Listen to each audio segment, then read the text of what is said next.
A content warning up top. In this episode, we talk about suicide, elder abuse, mental health issues of different kinds, and medically assisted suicide. If any of those things are stuff that you are just not able to hear right now, you can skip this episode. If you or anyone that you love is having thoughts of suicide, call the Suicide Prevention Lifeline at 1-800-273-8255, and you can 24 hours get support there. Okay, on with the show.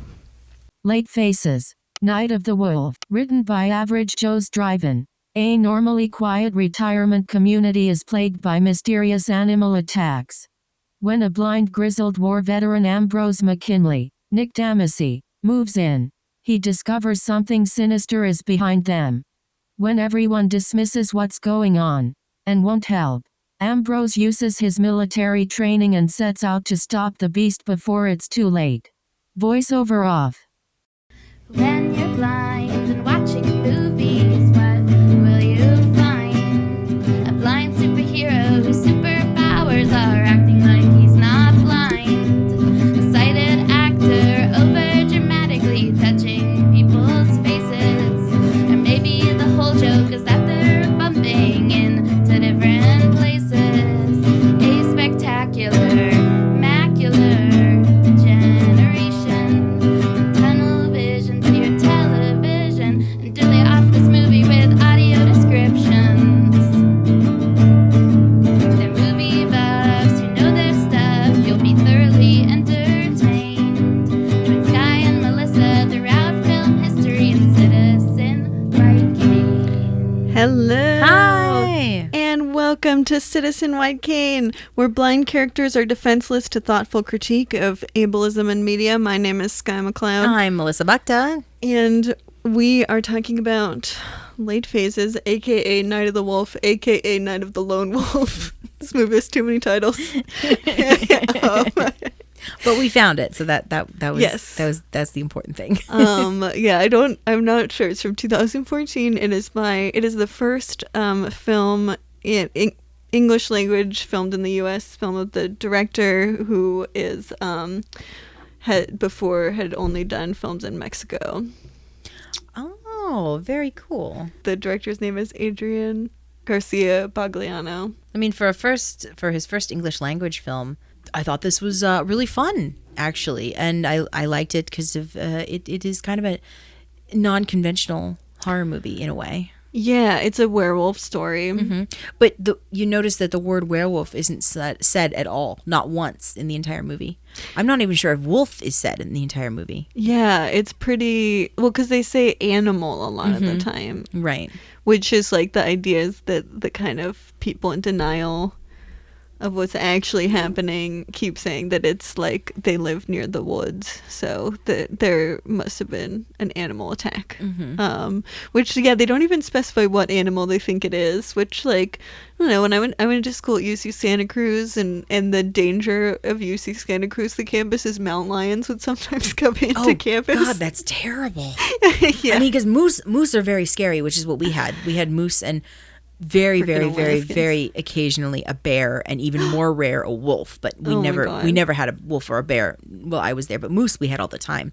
But mountain lions are Mountain terrifying. They will lions. actively try and kill you. Oh yeah, well that was the thing is like occasionally students would actually die of mountain lion attacks, which Jesus. is Oh my kind of God. funny though that you get to college and they're like the most dangerous thing here is mountain lions. Oh my God. But yeah, that's but like when you talk about like people getting hurt or killed by by an animal, you wouldn't just say an animal, you would say a mountain lion, like you would Right. specify But the animal. They wouldn't. I mean, they didn't know what the animal was. Right. All they knew is that it was an animal. Which, like, is that believable? I don't know. They wouldn't know the animal. I feel like they'd probably have a guess of what kind of animal would do it. Maybe. I mean, because Ambrose finds scratches in his wall when he moves in, and a tooth. Right, because this all takes place in a retirement community. It's not like a one building. It's kind of like a not duplex. It's a subdivision. It's a gated community. Right, it's a Yeah. gated community, but it is entirely for retirees and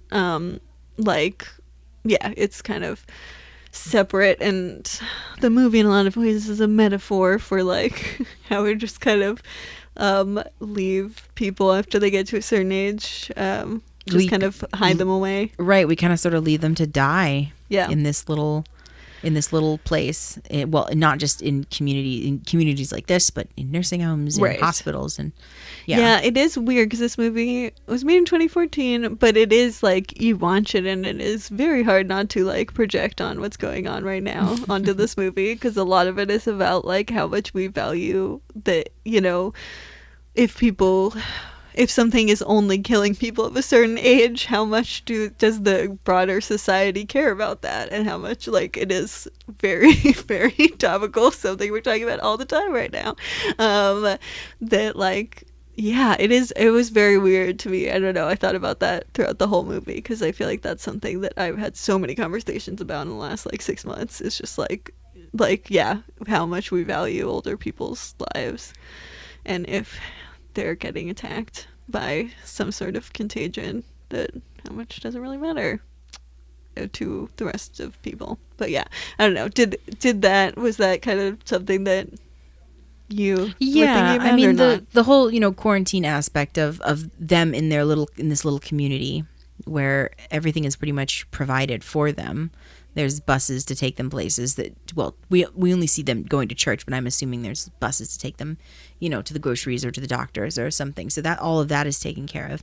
And you're just kind of stuck in this little bubble, and then something has, invaded your little bubble. Right. And and you have to deal with it. And no one believes Ambrose at first. So he's the odd person out. So not everybody trusts him really, because he's a new neighbor, but he's also very strange. He's ex-military, he's a veteran, and he's blind. Yeah. And he wants to do everything for himself, and he freaks people out because he has guns and he's bound and determined. He uses a cane, but it's a shovel.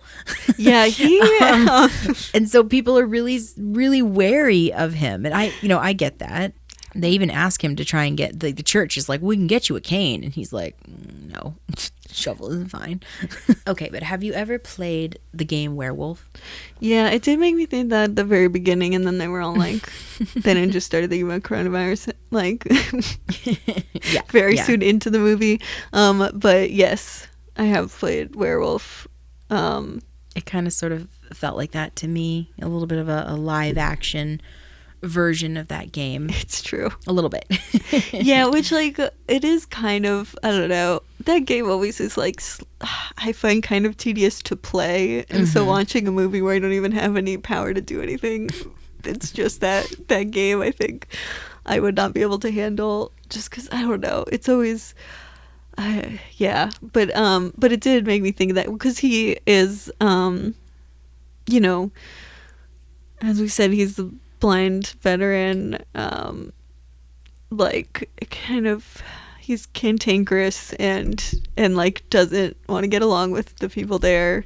Right. I mean, he's cantankerous, but he's not a complete asshole. I mean, he's nice to his neighbor, Dolores. Yeah. He tolerates the welcoming committee, but honestly, I would have the same reaction too. Well, yeah, because there's like, we have like these waspy characters that are kind of like, our safe environment, which is like, the irony is that they're so focused on this like cantankerous blind guy being a threat that they're completely ignoring the fact that they live in a place where werewolves kill everyone once a month. I mean, they call the police on him a couple of times, and he goes over to one of their houses. I know they have names, I just think of them as a unit, but one of their houses, and her husband is in an iron lung. Right. And she's like worried that he is going, or she walks in on him like just feeling around because he's blind, so it's a new environment, so he has to feel around, and she's like, oh, you're trying to unplug the machine. Right. Well, she doesn't accuse him of that at first, but then when shit starts to go down, immediately she's the first one who's like, he tried to kill my husband. Right. Which is like, I mean, it is kind of like an ableist, it's not a metaphor, it's just someone being ableist, but like, kind of a real world example of ableism. Yeah, it's mob mentality. It's there's something going on, and she's just trying to find someone to blame. She's trying to point the finger somewhere, right, and it's him. and that like disabled people, that happens to a lot, and that like it's like not giving someone the benefit of the doubt because they have to interact with the world differently, and so because you don't have the capacity to extend your empathy to just a different human being if they are different from you in a certain way. And I feel like ableism, this comes up so much because ableism is like, you know, comes from people needing to interact with, like, disabled people need to interact with the world in a different way. And I feel like I have definitely experienced a lot of times where that is where the ableism is coming from, is someone who is like upset with me doing something differently, basically. But in this case, it's like, instead of thinking like, oh, this person can't see, they're feeling around, they've never been in this room before, they don't know where things are, it's important for me to communicate to them that there's a machine that I don't want them to, because she doesn't tell him that, like, he just wanders in, which granted, he did wander into a room. Yeah, he's kind of sort of being a snoop. Yeah, like, okay, yeah. buddy. Which is this, You've never been to her house before. Right, that's fair. I probably would do that, but like but it is kind of assuming the worst in a situation where, I mean, even if you are like, you could really just have gotten lost. Does he say, I think it's that she goes into the other room, so he technically could have just stayed put. It's not like he's trying to find a bathroom or something. She goes to get him a drink. Right. And he could have stayed there, but he just decides to go exploring. Right. I mean, his suspicions are already, like, he's already frazzled because the very first night that he moves in is the full moon. Yeah, is the full moon. And I think this is one of the few, I think this is a major mistake that the movie made. Okay. As far as being a horror movie, I think the movie plays its cards way too early. Yeah. We see like full glimpses of the monster, and there's just nothing. Like, obviously we know it's a werewolf movie. Because of the title, and we know it's so I'm not trying to guess as to what the monster is. He's already found scratches on the wall. He found a tooth.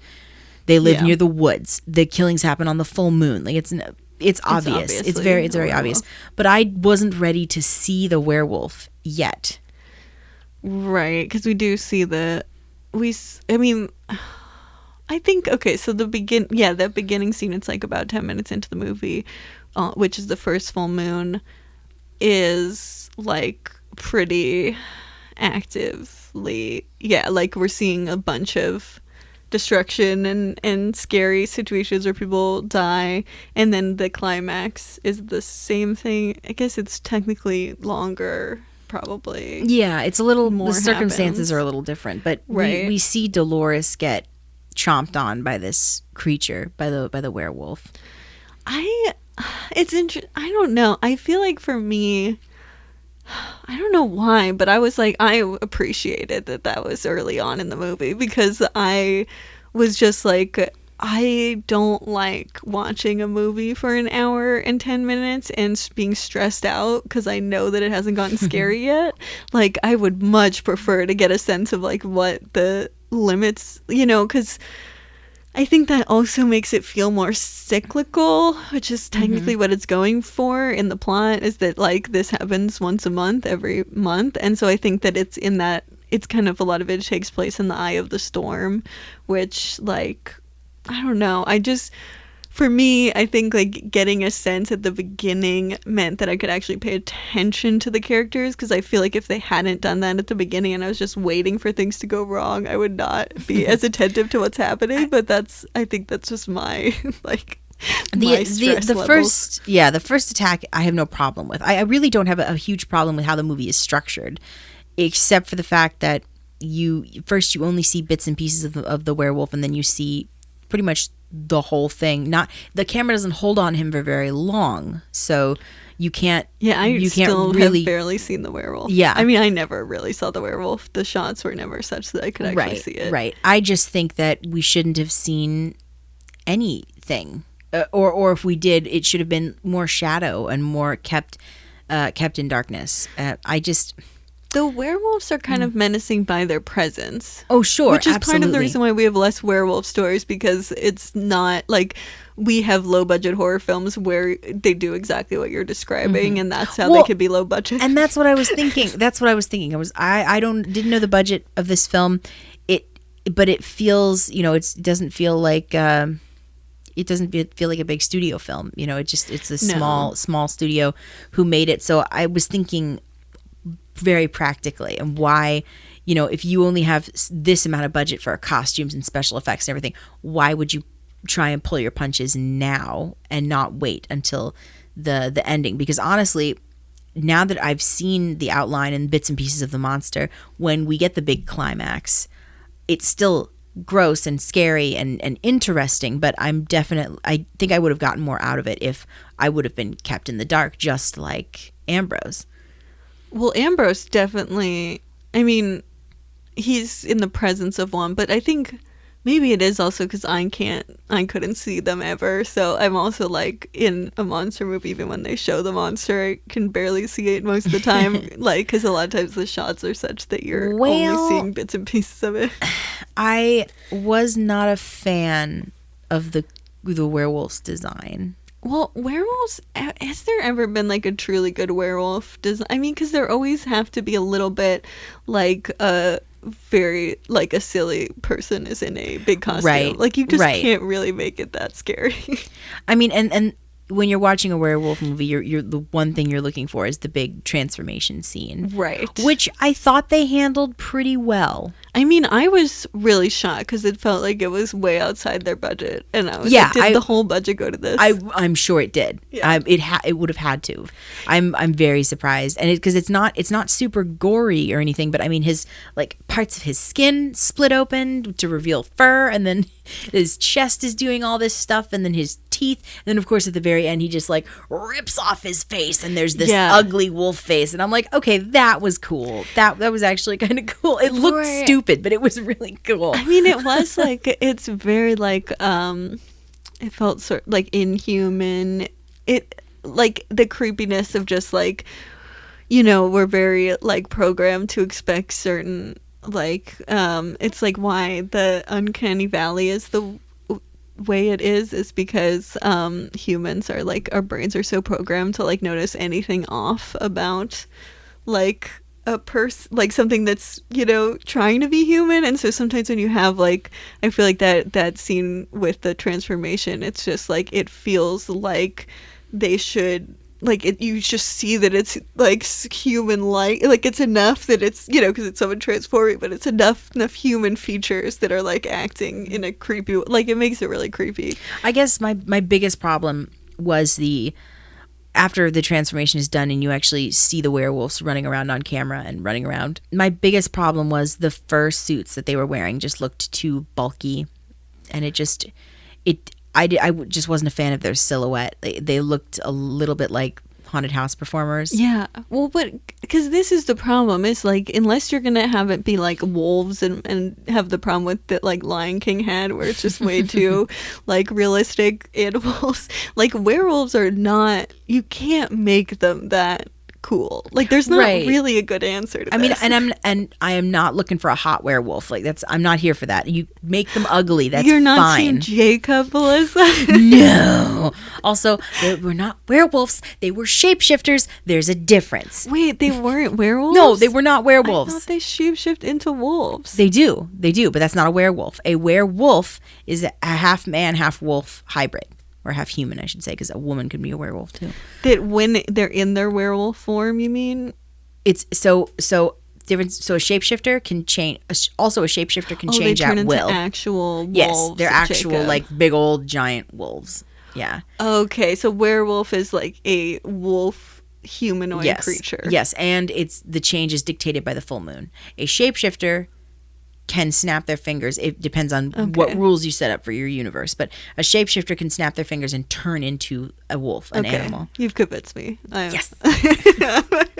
But these are werewolves. Classic werewolves. Yeah. Full moon, everything. Yep. Right. It's so much so that Ambrose gets a shit ton of silver bullets. Yeah, it's like, it is, hits all the marks. Yeah, I mean, and they're definitely not wolves.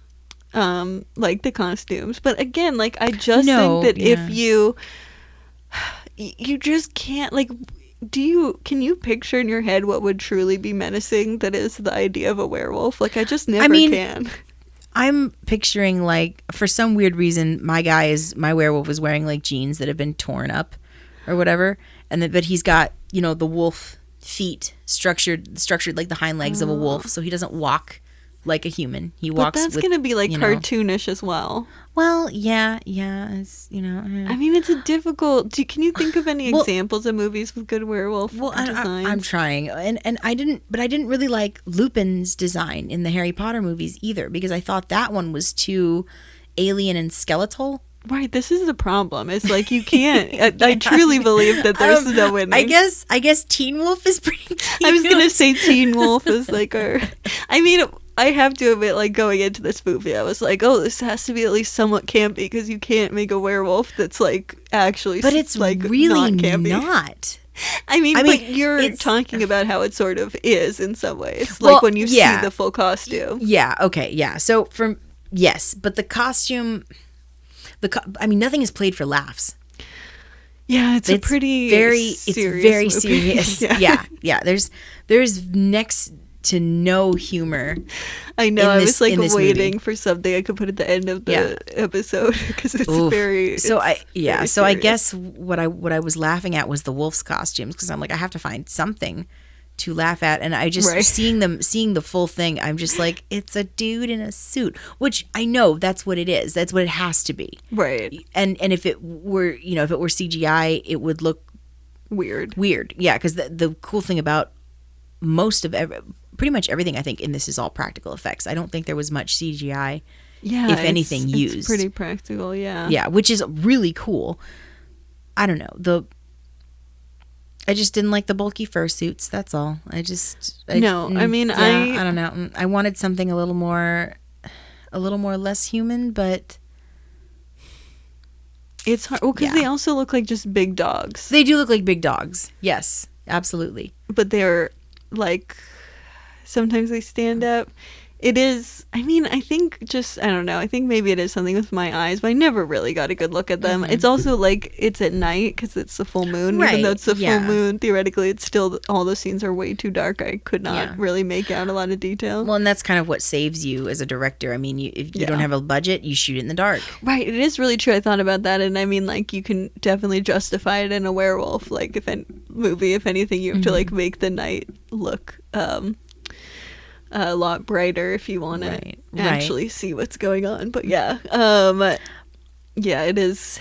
But in general, I actually, even though he was a cantankerous old person, I actually really enjoyed Ambrose as a character. Yeah, it's interesting. He's very he's like a lone wolf, you know. Yeah, one of the titles. Yes, I mean he's also very set in his ways. You know, makes a couple of comments that I didn't really like.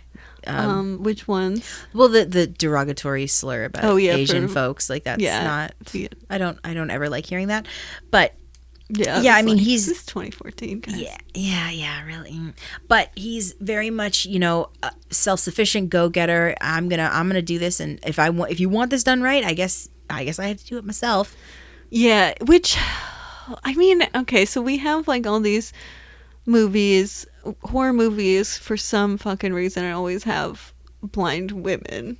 And then all the other movies seem to have blind men. This is obviously not always true. This movie, case in point. But like, it seems to be like, to me, kind of a annoying trend in that it's so much easier.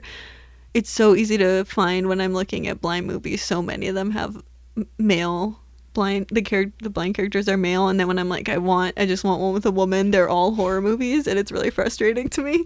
But this one is not. Doesn't have a woman, but he is way more capable. He's way more like on his own and able to do stuff. And even though like we can read some of the stuff that he experiences as like blind ableism, it's very different than like Blank or something, where like he's not getting gaslit because he's blind. No one's patronizing him. Like he's seen as a threat. So I mean, that could be like a separate issue of like a disabled person. Well, and being seen nobody as a threat. and nobody believes him at first. You know, Right. his son Which I guess- doesn't. His son's wife doesn't. I mean, Though he also seems so unfazed by that. Oh, I know. I'm like, okay, but we know he's unfazed because he was attacked. He was attacked and his dog was killed, which oh my happened at the God. 18-minute mark. His dog's name is Shadow. I swear to God, I almost shut it off right there. I was just gonna come in here and be like, well, I couldn't watch it. I have to admit, I was like, thank God this happened now and not in the actual climax. Again, I'm like, because I don't want to like really fall in love with this dog, and then have the poor dog die. I mean, the dog dies. Shadow dies in heroically defending Ambrose from the wolf. But I'm just, oh my God. Also, Shadow is a guide dog, but like, is Shadow a guide dog? Like, Shadow does not have the harness that a guide dog has. It's like it's like a leash. Yeah, so this is how I made this make sense in my head, because I'm like, wow, everything about this situation is wrong. Right, yes. I pretended that Shadow was his combat dog or whatever. Even though he's like way too old to Yes, have a dog yes, that has survived that yes. long, because he was fought in the Vietnam War. But that's how I made it work in my head. Or maybe Shadow is his emotional support animal, but he's not, because No, 'cause he says it's his guide dog. Yeah, and his son says after Shadow's death, "Do you want a new guide dog?" Right. So it does it. Yeah, it's all sorts of wrong. weird. Yeah. It's definitely not what a guide dog would. Yeah. And I wish I could compliment him on his cane technique, but he uses a fucking shovel for the entire movie. So okay. Yeah, it's definitely one of those like I'm not really blind kind of characters. But maybe I was trying to figure out like what the shovel means. Maybe it means something, and I guess it means he's digging for more information. Oh, I was just thinking like he's ready to die. That's also good. Because a lot of it is him like building a grave for Shadow. Mm-hmm. The whole movie. Yeah. Well, and this didn't hit me until the end, until the credits were rolling. But think about the title, Late Phases, The Tale of the Lone Wolf. AKA Night of the Lone Wolf. Sorry, Night of the Lone Wolf. AKA Night of the Lone Wolf. I can't do it Night right. of the Wolf. So think about it, though. It's Late Phases, AKA The Night of the Lone Wolf. It's about this gentleman and these people who are all in their late phases. And the lone wolf is not the werewolf. It's Ambrose. Right. Well, but the wolf, Night of the Wolf, is referring to the actual wolves. And Well, Night yeah, of the sure, Lone yeah. Wolf is Ambrose, and then and then Late Phases is kind of a combination of like old age, or like, because I was like thinking like late stage of different diseases, but I'm like, no, it's a different term. It's late stage, not late phases.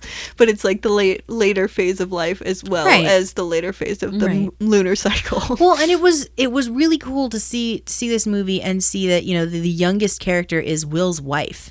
This isn't a bunch of blood-soaked 20-something scream it's queens. Not Teen Wolf. It's not Teen Wolf. It's a bunch. It's a community of old people. These are like you were saying in the beginning. This is a story about a community of people who has been forgotten. Yeah, and it's not really worth like protecting. Right. Exactly. Because you do have the police officers, and there's a sense of like it's kind of like the incompetence of the police, or like older people are just defenseless against these animals, and there's nothing you can really do, and they like tell him to like stay in his house or whatever, and but it's like basically just like, we're not going to actually do the work of trying to protect this place at all, because it's not the people that as a society we've deemed important.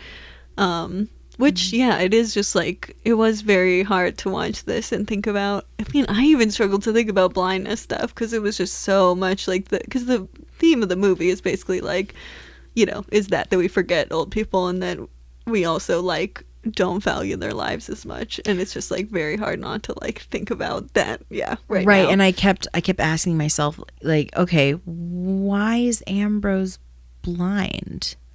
What? Yeah, it's true. Why is he blind? What does that bring? What does that bring to his character? I mean, I guess it's a can-do spirit. I mean, I don't know, because but he does it. He's very cantankerous. I don't know if it's can-do as much as I can do it myself.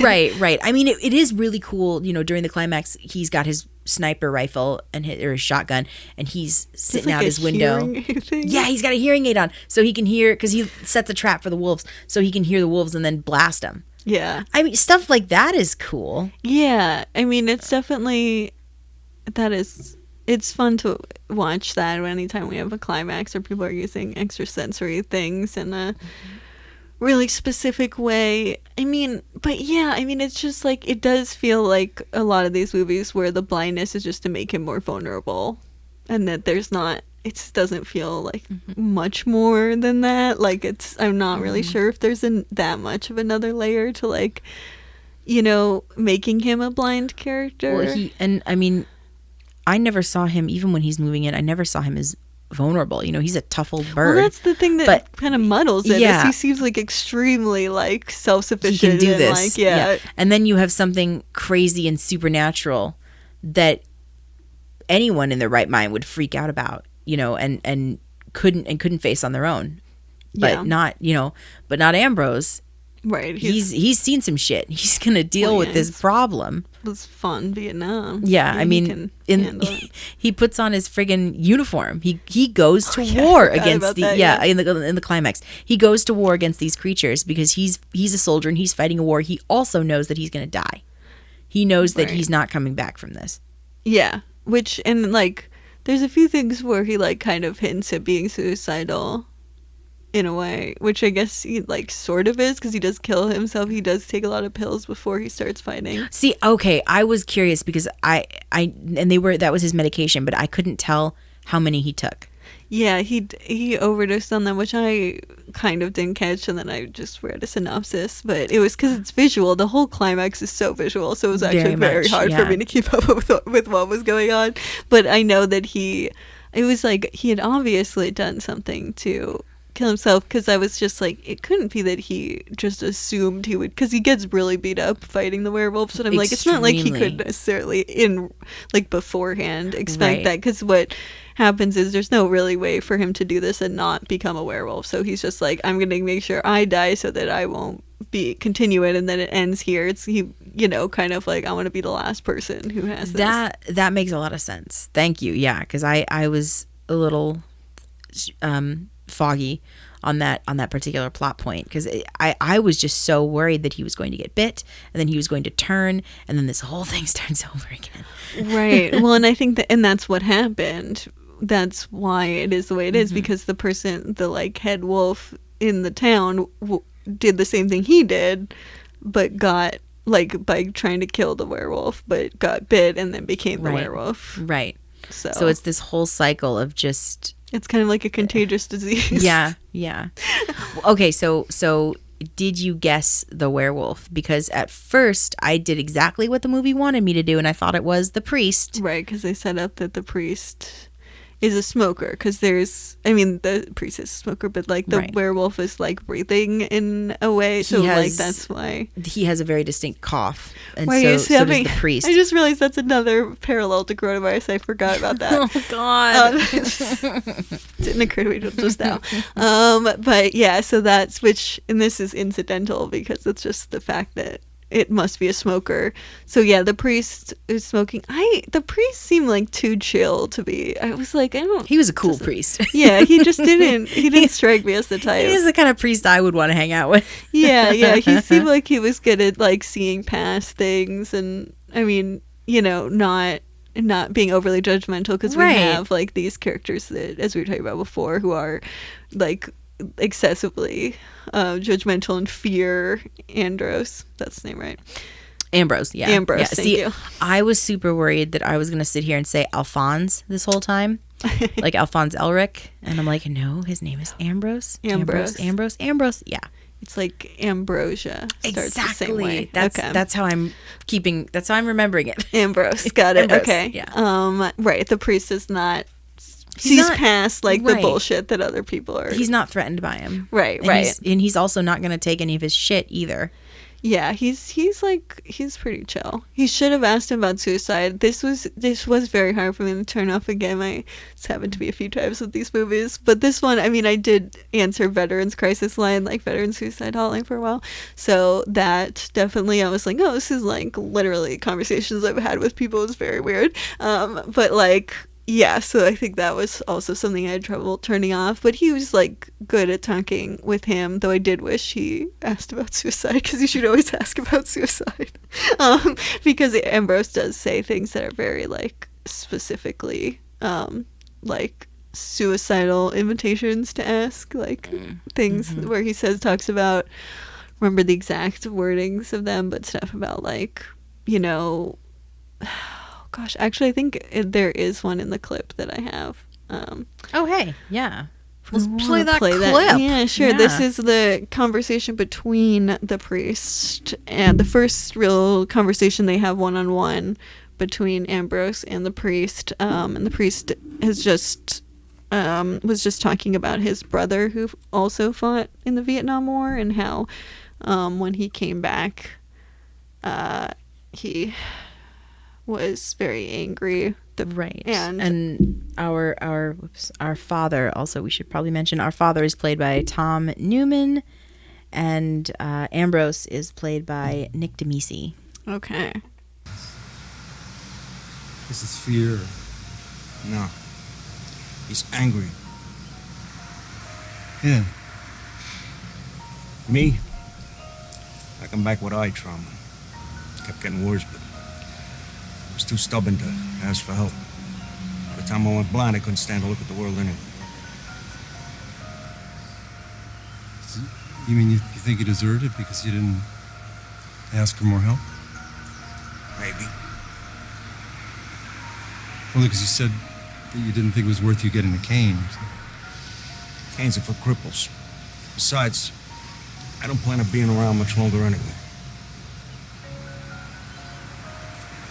I hope you're not talking about it. I think you're talking about it. Because that's not an option. I will not participate in that sort of giving in. Everybody dies, Father. Besides, some things are okay to quit. Yep. Should have asked about suicide. I mean, he doesn't address it directly. He doesn't say the words, but address it directly. That is a PSA. Like, you do want to actually ask. Like, this part of suicide intervention training is you always want to ask. If someone is inviting you to ask, you want to talk about it frankly, because people are just waiting to talk about it frankly for the most part. But like, it is, you can't really safety plan with someone if you're not truly talking about what they're talking about, and it can feel like they're, you know, like the way he dealt with it in that moment is in some ways is just saying like, this is, I don't approve of this, as opposed to like trying to work with him to figure out what was going on, and like, you know, it's kind of like shutting down the conversation instead of starting the conversation. So that's my little critique of how to do suicide intervention. But movies probably should model this stuff better, because, you know, that has a big effect on the way people see it. But yeah, that's a thing to think about if you ever have someone who says things that sound suicidal but don't say it directly, that it doesn't put an idea in their head to ask about it. And you should always do that, because that is very helpful in allowing them to actually talk about it. And to, well, it sounds like Ambrose has given up. I mean, he's, you know, I went blind and I didn't ask for help, so the doctors couldn't save my eyes. I won't use a cane because I'm not a cripple. Right. It's kind of, yeah, it's hard, because I'm like, I think that that's not too off base from, I think there are real people that are modeled that are like this character, so I don't want to say that it doesn't happen at all, you know, and we're both like people who have just such extremely different life circumstances when it comes to blindness, you know, in this podcast, like, you know, so I'm like, I can't say that because I find it very unrelatable, it's not real, if that makes sense, because I think this is a very real thing, that the way he talks really did seem genuine to me, of like talking to from talking to people in similar situations to what he is in. It didn't feel wrong, but it's also like from our experiences of blindness are just so different, and like I feel like both of us, I would imagine, have very different feelings about it from doing this podcast. Yeah, I I understand his stubbornness, to want to be like everybody, just like he was, like everybody else, so that people will leave him alone and think that he is capable and not, dote and mollycoddle him all the time. Never heard mollycoddle. Mollycoddle, yeah. But yeah. I mean, he's definitely very kind of like a loner. I don't know. There's a million ways of saying the same idea, but like he doesn't want other people to help him, which I don't know, I guess that is part of like disability in general, at least in American culture. Like you're not supposed to need help, and you're just supposed to overcome your disability with a smile on your face. Right. Actually, I just watched a really awesome YouTube video about that very subject this morning. Inspiration porn. Right. Yeah, inspiration porn is definitely a real thing. Yeah, but it is like, he went blind after fighting in the war, so he's like, kind of an adult going blind. Yeah, well, and if you think about the Vietnam War in general, I mean, it just was, well, obviously it was a horrible thing, but it was just a horrible time for disillusionment. All these men who went off to war, roo rah rah, and then it just blew up in everybody's faces. Right, exactly. Yeah, and then you come home and you don't come home. Right, you don't come home as a celebrated vet. You were in Nam. Oh my God.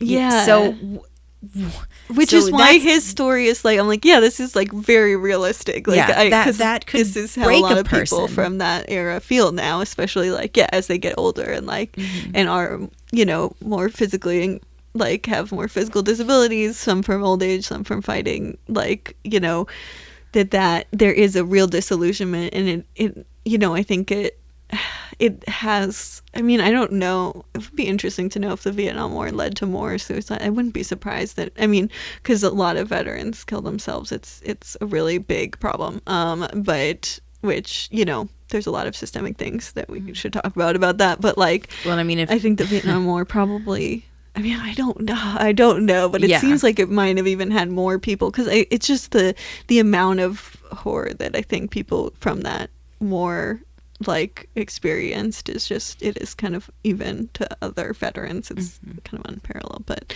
I mean, and so I have a lot of empathy for his kind of, like, if he was just like, kind of a random white dude that was able, who was just like, fuck the world, man, then it's like obnoxious. But like, I think, it's kind of just like, you understand why he has these problematic, things that I totally would disagree with, is how I view disability. And he cares enough to save this community, to right this wrong. I mean, he could have just called up his son and been like, nope, I'm moving out. I can't stay here. He's kind of like the doctors who, fight coronavirus. And then die.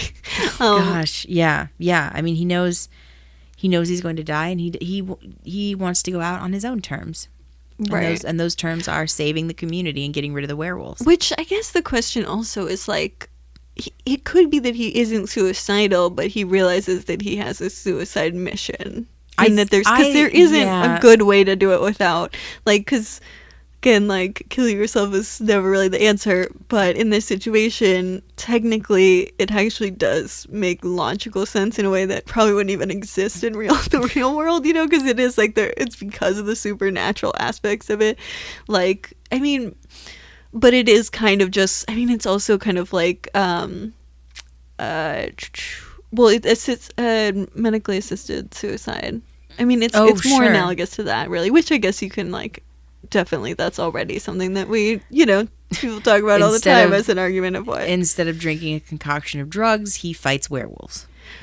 Well, no, he does both of those. Oh, you're right, because he takes, there you go. Right, which is like, I mean, I mean, that is something that we can argue, and I think even within suicide intervention circles, that's not something that everyone agrees on either. So I do think that like, it kind of makes it almost aside from other types of suicide, because it's a much more complicated issue. I personally, I struggle with that one a lot. I don't love the idea, but I also like personally like I feel more okay with hospice care, I think, in a way that I do with medically assisted suicide, but I don't know. I mean, like, it's a really difficult issue. It's super difficult. I'm actually, believe it or not, I'm actually for medically assisted suicide. It's a very common thing in Oregon because it's one of the few states where there are like laws where you can have it, but I'm not surprised. I mean, but this is someone, you know, coming from Alaska who is still in favor of medically supported suicide. I mean, obviously it has to be of that person's volition. Oh, you absolutely. Know? And it's murder if they're right. not choosing it. Right. Yeah. And it would make me sad to find out about, you know, truckloads of disabled people that are going over to Switzerland to die. I know. That's the problem. Is like, that's every time I think of medically assisted suicide, I just think of the trucks of disabled people going to Switzerland, and I cannot think of anything else. And that is just, I truly, like, just saying the word, I am picturing a young disabled person in Switzerland, and it's just like, can't do it. And I mean, like, that association is it's there's a fantastic documentary on PBS about medically assisted suicide. I think it's Frontline or Nova, one of them, but there's a great documentary about it, and they talk to a lot of people on different sides of the issue. But the person in the documentary who had it done had ALS, and their body was just going to, it had already started, but in a year their body was just going to shut down, and they just decided, I don't want to live like that. I personally don't want to go through with that, and I don't want to feel what that's like, and B, I don't want to be doing this to my family and my loved ones, so they opted for medically assisted suicide. It's really hard because I think, like, as you know, being someone who's had to adapt to disability, there's a lot of these I'm sometimes like, you know, because there is, like, at a certain point you have to draw a line of, like, when it becomes a terminal illness. I mean, technically, I mean, not to be like super emo, but like living is a terminal illness. Like, well, yeah, I mean, you know? aging is just dying very slowly. Right. Like, I think that it creates a hard thing of like where you draw. It's kind of, I mean, I think it's similar to like abortion topics where it's like, it's not just are you in favor or you don't like medically assisted suicide. It's like, where are you drawing that line? Because they're, depending on who you ask, the line is, even people who do think it's appropriate sometimes and not other times, or there's still a lot of different ways you can draw that line. And I think for me, it's definitely like if you have a very short period of time to live, then I'm like, that's when I'm starting to get more okay with it. But then at the same time, I'm like, then that also, I'm like, something like hospice care or something feels like, to me, just overall a better option. But it is something that, it's one of those things that's really challenging, and I don't think the way I feel about it now is necessarily going to be the way I feel about it my whole life, you know? Like, I'm open to evolving on this, but it is something I struggle with a lot, and I do know that there are really, like, eugenics-y stuff on the extremer ends of, like, you know, making it so that there are, you know, like in Switzerland, where you just go to, basically, if you're disabled, you go there because you want to die. And I think that that's like, you know, from a disabled suicide interventionist perspective, the most horrible thing I could possibly imagine, you know, like, it is just, I would assume that you have to go through, you know, a bunch of counselors. You can't just show up in Switzerland and go, okay, kill me. You know, yeah, but there are stories of people who it really does not, like, it's just really distressing to me, because it's just like, if you're suicidal, like, there are ways of getting help, and like, there are a lot of people who've experienced suicidal thoughts at periods of their life and have, like, you know, fully recovered and like don't have them anymore, and that's a lot of people, and we don't, you know, sometimes I don't think people are aware of just how many people that also is, because sometimes you just don't know that people in your life, like, were suicidal at a certain point, like, because it is so taboo. And so I think that, like, this idea that if someone is suicidal at one point that they're doomed to, like, die that way is, you know, completely false and very dangerous idea. But, like, on top of that, like, just someone who's suicidal because of ableism, the idea that that you would then be like, oh, medically assisted suicide. It's like, it's just like, that is a Nazi doing that. That's like, a Nazi is the one doing that. It's just, I can't not think, it's really hard. Yeah, well, and therein lies the debate in this country as well. It's the whole, death with dignity. Yeah. Do these people have a right to request their own demise? Yeah, I mean, it's hard because I think maybe I'm on an extreme, I mean, especially at Oregon, where I'm like, no one chooses death. Like, even if you're suicidal, it's not really choosing death. I mean, I don't know. I mean, maybe that's wrong, but because I think that there's like this idea, I mean, I'm also kind of anti-choice, not with abortions, but just, I think that we in America are way too excited about having choices for things, and I don't always think that really matters that much. It's kind of value neutral, depends on the situation, but I think sometimes we're like, it should be someone's choice to do this, and it's like, I don't know if we need to like have everything be our choice. There's some things that it's like, it seems more mentally healthy to just like, let the outsource it to the spirits of the universe. Like, there's a lot of things, very little we can control. And so it just, to me, the idea of like trying to control the things that seem like really, like, why do we want to control this? Like, it's the definition of like out of our control is death, like, and so the idea of like it being virtuous to control it just seems really wrong to me. Like, but I mean, I am truly biased in like a lot of ways, but with that, but like, I don't know. So were you pissed off at Ambrose because he basically, he overdosed and killed himself? Right. I mean, I mean, I guess what I saw is like kind of something where, like you have a bomb like that is permanently attached to you and you're going, out to the middle of nowhere because it's going to detonate no matter what you do. You don't have an option to take it off, like, so that's what you have. And if if you just try to live, all you're doing is potentially putting yourself in a situation where more people die, like it's kind of like which there are occasionally there'll be scenarios like that. I mean, that's obviously not really a thing that happens in real life all that much, but it seemed more like a suicide mission to me than it was, or a heroic sacrifice. Yeah, I guess that's true. Yes, he did it for the greater good. Right. It wasn't, and I think that's like, I do think that is almost of a different thing. I think it's it's also like on 9/11 there was like certain planes that didn't hit the buildings because people. This happened, right? Yeah. Oh, you're not wrong. Flight 93, they were originally supposed to hit, I can't remember if it was the White House or the Pentagon, but something very important, and the passengers rose up and took the plane back. Right. And that's kind of how I envisioned what he did.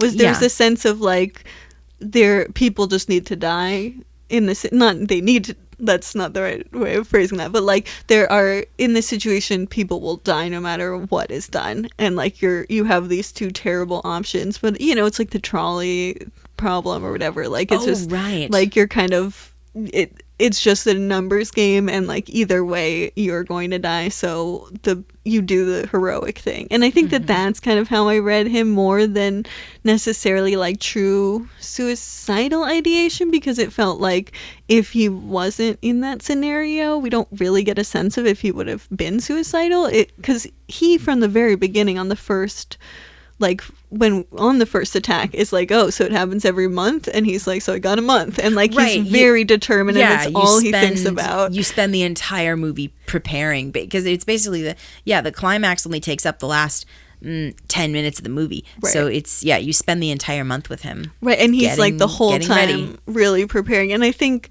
we get a little bit of like him before he's like set out on this mission, but I think a lot of like the more suicidal ideation stuff, like sounding like that stuff, comes during that month, and so it's he at that point, we have to assume by the end of the movie, has already like from the beginning knew what he had to do and had figured out what he had to do, and so that the ways that he is coming to terms with his own death is not from like a point of being suicidal, but more from a point of like knowing that he has to do something that is going to kill him. Well, and then Will, his son, decides to sever their relationship. Right. So that's that can't be good. Well, because basically his wife is having a baby and they're moving back to be with her family. Right. Which So they were just just was going he to- severing the relationship or just needed Well, to move? it started off as he needed to move, and then he finds the wedding ring. I'm assuming it's a wedding ring because I couldn't tell what it was, but it was a circular object. He has a that wedding ring. Okay, that was supposed to go in Ambrose's casket. wife's casket. Yeah, his mother's casket. And he didn't do it, and he lied and said he kept the ring. I don't know why this is such a big deal. It's never elaborated on, but Yeah, and this it seems like it's so important later on. I didn't really Right. catch why. well because he's wearing it on his when No, it's when Will important finds what him. he does in the climax, but I Oh. didn't figure out Yeah, why. I except for the fact that Will was angry because Ambrose lied to him. I couldn't really figure. I think what- just that he was married with it. I have no idea. It doesn't really make sense to me. No, but this is a thing that severs their relationship. So Will basically says, "Fine, I'm just going to leave you here, bye," and leaves. And then before Ambrose does his mission, he calls Will and leaves him this moving phone message, which we hear in voiceover at the Right. end of the film. Right. And that's like kind of his last Last gasp, because it's a message, so it's kind of like I guess like a coda, kind of. yeah, or well the message is like a suicide note kind of thing. Oh yes, But- that's exactly what it is. Yeah. But it is like I did think about like I guess he must have had to time it really specifically because I don't think he wanted Will to show up when the werewolves were still no, there because- that would put him in danger. Right, Will would have tried to help and probably would have been bitten, and then Ambrose 'cause- would have had to put him down just like Shadow. And Will also has to like drive through the gate because the guy is gone. So Right, he runs away. Right, he sees the werewolves on the camera and is like, "Nope, bye." Fuck that. Fuck Which this, I'm leaving. valid. Totally valid. Yes. Yeah, that was Yeah. And as far as horror movies go, this one thing I did admire is they're very restraint with the gore. Yeah, It was- it's not super gory. No, it happened when it needed to happen, and it was where it needed to be, but it wasn't super gratuitous. I mean, yeah, it's super gross and shocking when Griffin is going around the neighborhood and trying to turn all of these people into werewolves. Right, because he's like biting their yeah, arms. he's biting them, but taking big chunks of flesh off of their Which, arms. Why did he do that? That's how you turn someone. Well, no, I know that. But why did he? Sorry. No, it's okay. But like, why now turn everyone? Is it just so that like he had a pack to like? Yeah, I think that was when. So it's the priest is not the werewolf. Father is not the werewolf. It's Griffin, Right. Who is The kind of like good friends with the priest. Kind of, yeah. He's like, I don't know But the he- religion stuff. He lives in the neighborhood. Yeah. So I think that's when the werewolf instinct started to kick in, and he didn't want to die Because it is the day of the full moon, so he's already maybe Right. starting to get the werewolf It's happening. morality. Yeah, or yeah. something. So, and he knows Ambrose is like his human brain knows Ambrose is after him and knows that Ambrose knows it's him. Right. And he doesn't want to die, so he is going to create a pack so that he can make more werewolves, and he maybe runs- decoys also. yeah, decoys, and he has less risk of dying. Right. Which, like, I mean, what would happen if literally everyone was a werewolf in that community? They would break out of the community or run into the woods, And then it would be everyone's problem. bite people, yeah, and make more werewolves like a virus. Yeah. Yeah. I mean, right before Griffin kills his father, he says, I'm doing this out of love. I'm doing this because I love you. Right. Yeah, I mean, it is kind of like, it is sad that, like, in the end, just, like, kind of everyone dies. So there's also a sense of, like, I don't know, like, it makes it's difficult because it's like it is heroic at the same time. You're like, but then everyone just died, like it just feels like there's just like so many people just had to die, and for in a kind of senseless way. And even if one of them died in a more heroic in that it's stopping the senselessness, it still was a lot of senseless death before it all stopped.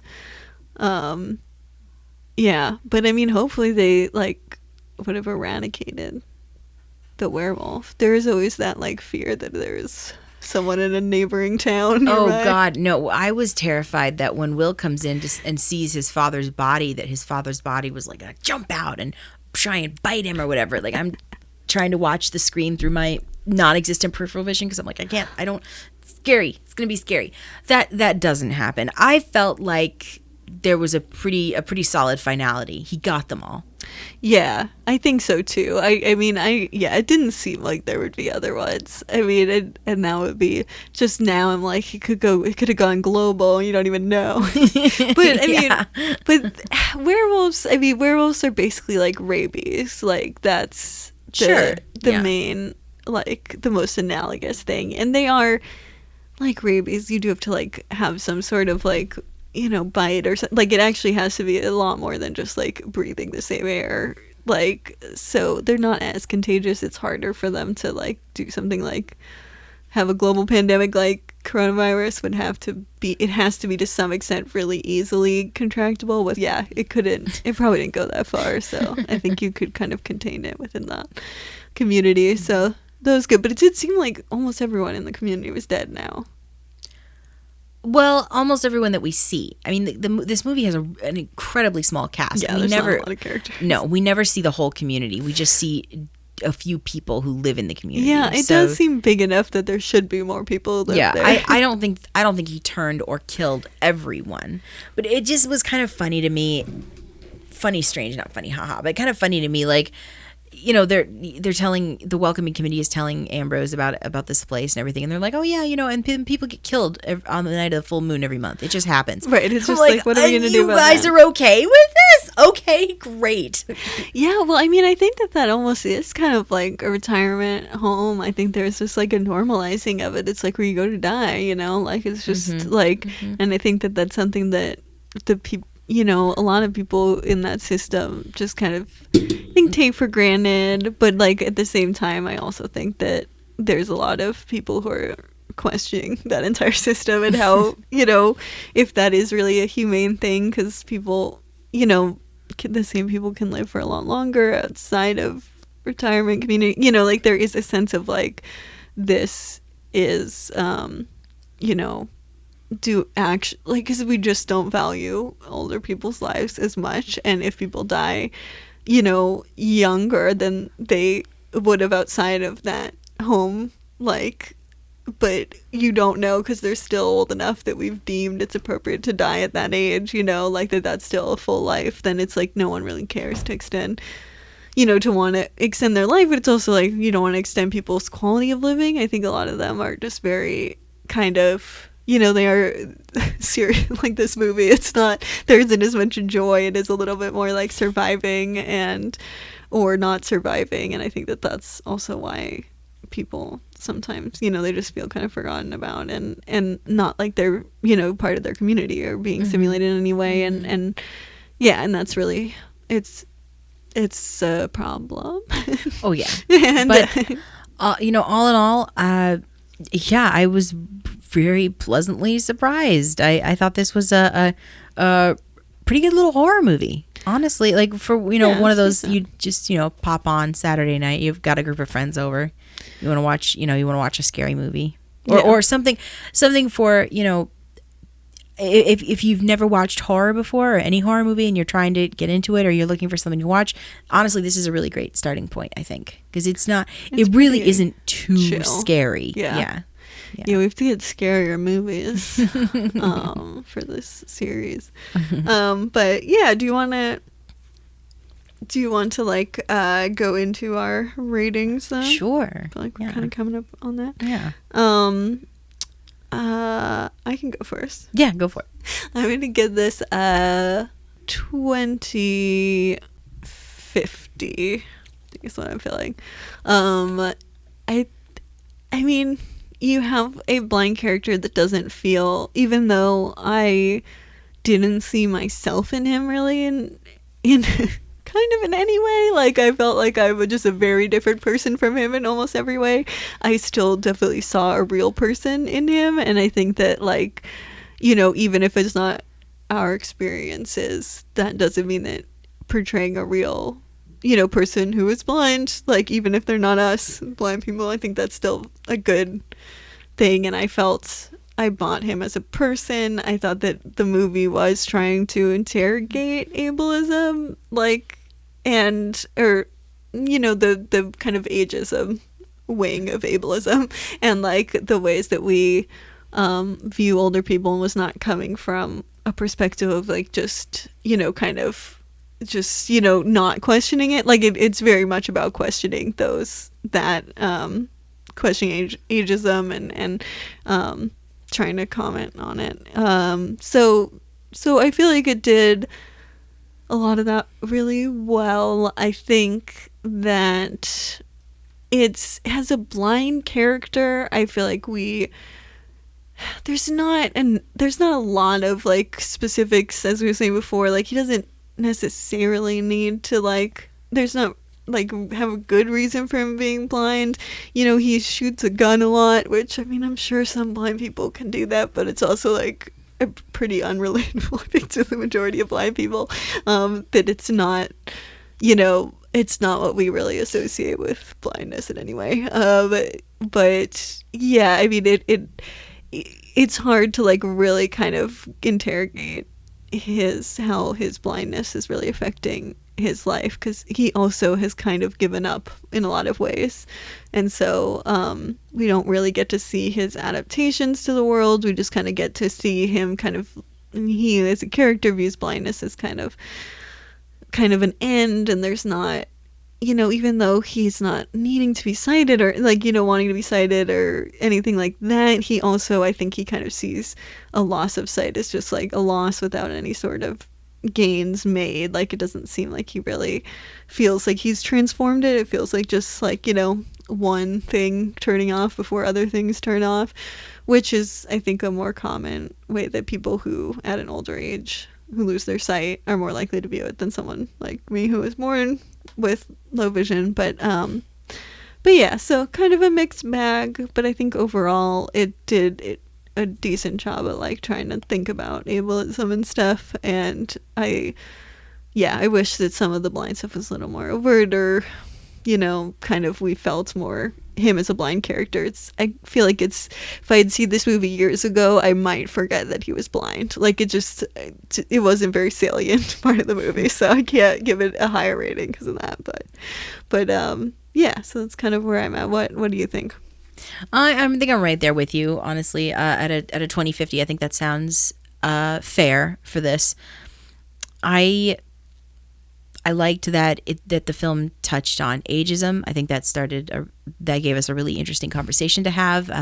I enjoyed that this was a film about a blind guy who got to be a badass, who got to who saw a problem, found a solution. Oh, he didn't see it. Well, oh my God, you're right. Oh my God. No, it's funny. No. Anyway, it's an expression. Yeah. He found that there was a problem.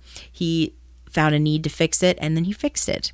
Yeah. And I think that's a really admirable thing to do. And I enjoyed the performance a lot. Yeah, it's actually. a good performance. It really is a good performance. He and Father are the best actors in the movie, honestly, because they just seem very natural. And there were definitely times, especially with Griffin and Will and a couple other characters, where I kind of stepped back a little bit, because it's like, oh, was that the best take for that line that you okay, sure, all right, okay, fine, whatever. Yeah, but that's not necessarily who the story is about. It's about Ambrose, and it's not necessarily about Father, but he plays a very important role in Ambrose's story. So yeah, I really enjoyed this movie. I really did. I'm like I said, I'm not gonna go singing its praises best off movie of in the entire world. Yeah, ever. off of rooftops or anything. But you know what? For what it's a tight little horror movie. Yeah. It does exactly what it sets out to do, which I think is a good mark of a horror movie. You get in, you get out, you have your scare, and that's it. And you don't. It doesn't stick around for any longer than it needs to. it's very appropriate for the movie, I feel like, because it is about someone who has decided they're gonna do their thing, do a mission, do it in a month, and then they're gonna die. So it really it lives its characters. It's like a better version of Gran Torino. Oh wow, I haven't seen it, but that's very funny. I think this is I would pick this over Gran Torino. Good. To be honest. Every movie we have to say which we would pick over Gran Torino. Is it better than Gran Torino? Beastly, yes. this or Gran Torino? This actually probably. I would watch this again than Beastly or Gran Torino. Yeah. It was, and it's an hour and a half, so it's not too much of your time. Mm-hmm. Yeah, it's pretty short. Awesome. Yeah, good pick though. I was very surprised. I did not know what to expect walking into this. Me neither. So I'm glad I wasn't very awful in a way that was hard to talk about. This was good. Yeah. So that's this week. We're finishing up the Late Faces, Night of the Wolf, Night of the Lone Wolf. What is happening next week? We are going to watch seminal horror movie Freaks. Yes, much easier to name. Much easier to name. Yeah, this is not and geeks though. No, just Freaks. Just Freaks. This film chronicles the life and times of a group of sideshow circus performers in the 30s. So we're gonna come back to the 30s. And sideshows, like The Man Who Laughs. It's good. I'm sensing a theme. You can catch Freaks on iTunes. You can rent it or buy it. You can stream it on an app called Classics with an X, which I have never used before, to be honest. If it's not on YouTube, I'm probably going to just break down and rent it on iTunes. There's ways to watch it. Yeah, Google it if you need to find something. If you want to watch along with us. Yeah. And then that just leaves what we're blindsided by this week. Yes. So before I tell you what I was actually blindsided by this week, I think you can figure it out. I'm gonna just play a clip. I have a clip. Bare and fondant topping won't have the vivid green appearance that Monet loved. Oh, okay, yeah, that's the weirdest thing I've ever done for a cake. That's a fruit sack. Spinach flavoured creme of beurre. Punch is saying that's not good. Oh, I hope this one works because I definitely won't have a chance to do this one again. Okay, so that is about as that's high tension in this show. That is the height of tension, and I'm so here for it right now. So obviously, if you haven't heard, the 8th collection of the Great British Baking Show dropped on Netflix a couple of weeks ago. That is actually not from the 8th collection. That is from the 6th collection, because I made a stupid and just started watching, and I didn't realize that I wasn't actually watching the 8th season. I was watching the 6th season, which I hadn't seen. So it doesn't matter. Exactly. I'm just going to go through and watch the 6th season and then skip to the 8th season. It is... Fuck 7. Yeah, 7. It is absolute comfort food for me, honestly. I've been watching this show since it was on PBS with my friend in Fairbanks, and we would just watch and then bake and have to... Oh my gosh, it was so much fun. But this show is so pleasant. It is just a bunch of really nice British people who get put in a tent and are asked to bake a bunch of stuff every episode. And every episode has a theme. Obviously, that was Cake Week. They were trying to make Monet's favorite dessert, which was this spinach cream cake. Ooh, it sounds fancy. Gross, but it looks really good. But they have Bread Week and Pastry Week, and Vegan Week was the one I just watched last night. Yeah, that was really cool. So it's... Everything that needs to be said about the show has been said. It's amazing. It's comfort food. It will make you feel so good. It's just so pleasant, and it's absolutely what I need right now. So that's what I've been blindsided by, but not really. The Great British Baking Show, and that's streaming on Netflix. Yeah, you can always hear the Great British Baking Show coming because it makes a big noise in our cultural consciousness. I don't know. No, that's awesome though. Mine is comfort food, I guess, to me, but it's kind of a very different, very kind of opposite vibe, I guess. The thing that I'm bringing is the CW show Dynasty. It is a remake of a 1980s soap opera, and was brought back. It's the CW, so it has to be not that long ago, but it was brought back in 2017. So it's only on the third season. Actually, the last few episodes of the third season were not aired because of coronavirus. So it's very. That's about where it's at. But it is, it is based off this soap opera from the 80s, which was a lot whiter and a lot more homophobic than the show.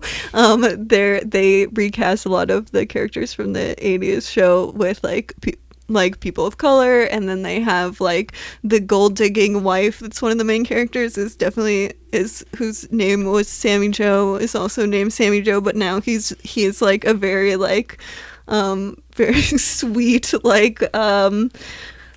still what's fancy, I guess, not a trophy sort of a trophy husband to one of the sons, but is just was my favorite character. But so it's gayer, it's more people of color, it's about a family that is oil tycoons.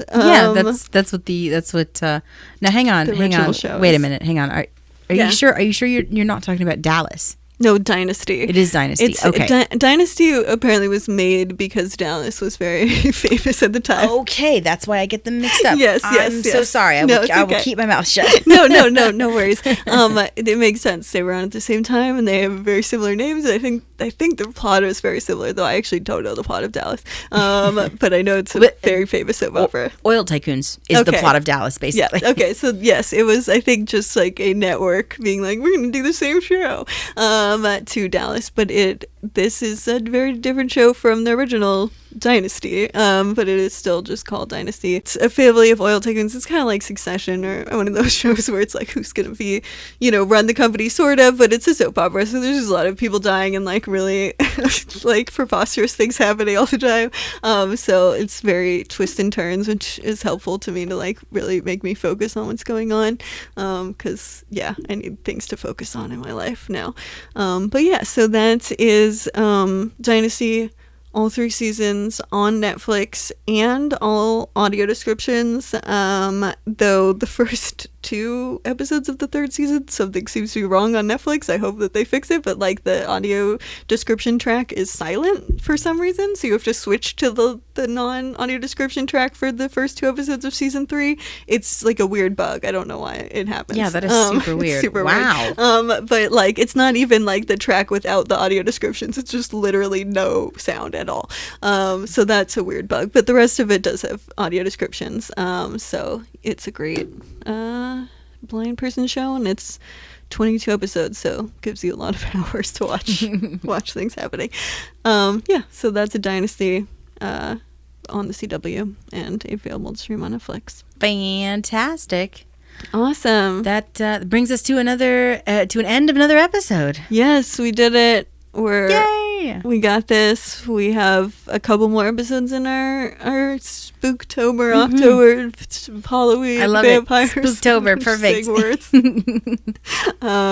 Okay, so our theme song is by Lucia Fasano. Our YouTube is Citizen White Cane Podcast, and you can get there's transcriptions if you turn on the closed captions. Our Twitter is White Cane Pod. Our Facebook and our Instagram are both Citizen White Cane, and our email is citizenwhitecanepod@gmail.com. If you'd like to leave us a voice message, are you a werewolf? Are you oh, sorry, that really caught me off guard. That's good. That was really good. Do you live in a retirement community? Yeah, and what are your thoughts about aging and assisted suicide? I mean, that's a log. I don't know if it cuts you off, but it's a big conversation. Or just, I don't know. Do you have your favorite spooky movies? What are they? That's better. Yeah. Yeah. Yeah. What are you, Do that instead. What are your favorite spooky movies? Do they involve werewolves? Yeah. If so, why? Right, yeah. There's a link in the show notes to leave that voice message. And come here next week, and we're gonna get freaky. Yeah. Bye. Yeah. Bye. Citizen Viking. I was very glad to see you came back again this week. And it looked to me like you were paying attention. When you're blind, it always looks like you're paying attention.